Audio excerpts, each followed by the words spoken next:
Hello everyone, welcome to Search for Yields, monthly newsletter from INR Bonds. I'm Nikhil. In today's newsletter, I'll be talking about the last 1 week updates on the corporate bonds and how the bonds have been traded across the rating curve.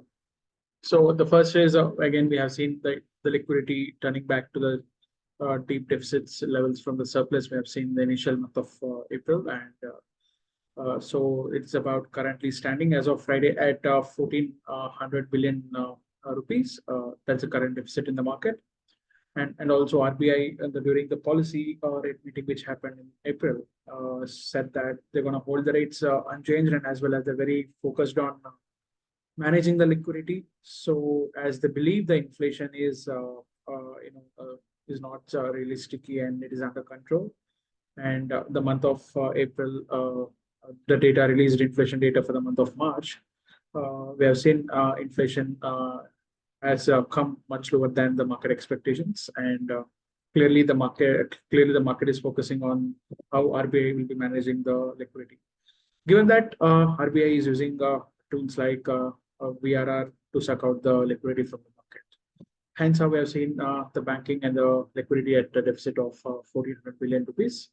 And RBI also launched through GSEC auctions the new 10-year benchmark index bond, and as well as 15-year, 40-year, 50-year. The 10-year was issued at a coupon of 7.10, and 15-year is issued at 7.23%, and 40-year was issued at 7.34% at a coupon respectively. And the current as of Friday, the auction 10-year GSEC auction was cut off at 4 basis higher than the market at close to 7.19%, where market was trading at 7.15%. And in the primary debt IPO space, we have Motilal Oswal issuing bonds to raise what money of rupees 10 billion rupees. That means almost close to 1,000 crores. The bonds were issued have a maturity of 2-year to 10-year, offering 8.85% to 9.7%. The investors can invest in this primary through OBP platform like INR Bonds.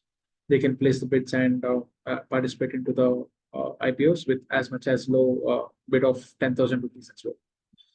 And on the global front, we have 10-year US Treasury yields touching 4.7% after the GDP data came much lower than market expectations, about 1.3%. And as well as the Fed chair comments on they're not really convinced on the inflation front, the data, and as well as the index also has been not really coming off. We have seen the inflation almost at 3.3% higher than the previous month, and also it's been sticky around that 3.1 to 3.3% levels.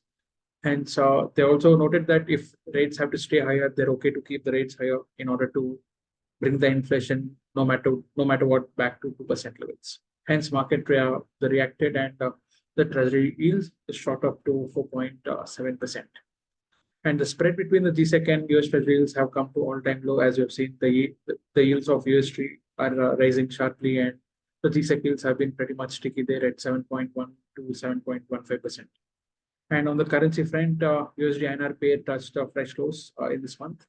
And on the results as well, we have banking results come out where banks like S Bank or IDFC First Bank or Axis Bank, as their exposure increasing to the unsecured loans, and RBI has increased the risk weights to them, the CET capital levels have come down below RBI norms of 15%. Hence, there is a need for the banks where they're having a higher exposure to unsecured books. They'll be raising fresh raise of capital in order to meet the RBI norms of 15%. And AU Small Finance Bank, which was a small finance bank, and where they have completed the RBI timeline of 5 years of working in the SFB space and maintaining the gross NPAs lower than 3%, and they have a diverse loan book. After fulfilling all the regulatory requirements, RBI has given them a voluntary upgrade to universal banking license. So, and there are many other companies the line where they would want to take the universal bank license.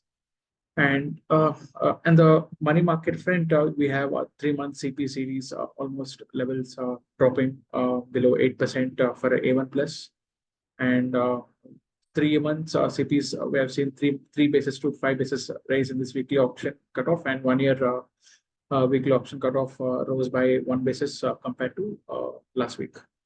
Thank you for listening in, and do subscribe to our YouTube channel. And disclaimer is investments in bonds or STIs or structured debt instruments are subject to market risk, and you should read offer documents carefully before investing. Thank you for listening.